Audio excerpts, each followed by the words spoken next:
I have been fortunate to travel to many places throughout the United States. From an early age, I have known something was different about the way I talk.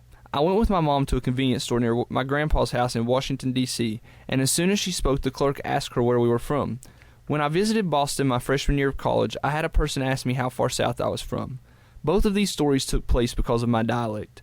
I am from what I consider to be the heart of Appalachia. I was born and raised in Southwest Virginia, and my college is in Southwest Virginia as well. I grew up speaking a particular dialect, and I have continued doing so into my 20s. Most people are familiar with stereotypes associated with Appalachia. Many people stereotype those who live here simply because of their dialects. This has caught my attention for many years.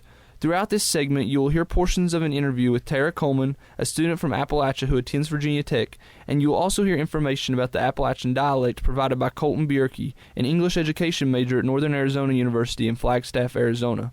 Bierke is currently taking a History of the English Language class in which he has studied the Appalachian dialect.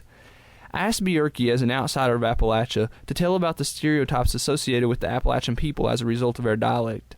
He said speakers of more standard varieties of the English language tend to believe that speakers of the Appalachian dialect are less intelligent. The belief is often that speakers of this dialect were not given a proper education and their language should be changed to meet the rest of the country. When asked about what he learned about the Appalachian dialect, he said he learned some of the more common grammatical and syntactical forms of the dialect, along with some of the historical roots that helped to develop the particular speech patterns of the people in Appalachia. He also said he learned that many Scotch-Irish settlers were the main contributors to the dialect that we hear today. Many people are aware that the early settlers of Appalachia were Scotch-Irish, but not many people are aware that our dialect is basically a direct product of our Scotch-Irish ancestors.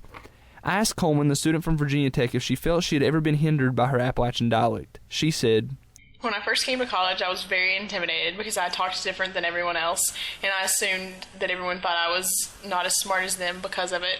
But once I got into my classes, I realized I was just as smart as everyone else." Next, I asked her to simply make a statement in support of the Appalachian dialect. She said, "I just don't think you should judge someone based on the way that they speak. You should get to know them, and an accent shouldn't matter." I know I have been affected by people making comments about my accent. People asking me to repeat words simply so they can get humor out of my pronunciation gets tiring and aggravating. But being singled out because of our accents shouldn't have a negative effect on us, the speakers of the Appalachian dialect. It should make us more appreciative of our diversity and how we are different. It is our job to go outside of Appalachia and break down the stereotypes associated with the way we talk. If someone asked me to repeat something I just said so they can get a laugh out of the way I pronounced it, would it be out of the way for me to ask them to do the same thing? We have a responsibility to our knowledge. Now that we know the people of Appalachia are stereotyped because of the way we talk, it is our responsibility to address that. What can you do to change that stereotype?